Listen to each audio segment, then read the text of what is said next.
Hello! In this video I will show you how to change search engine into custom one on OnePlus CE5.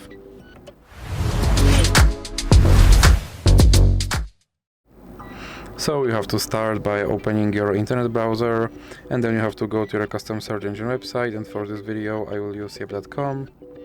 And now you have to search something with your custom search engine.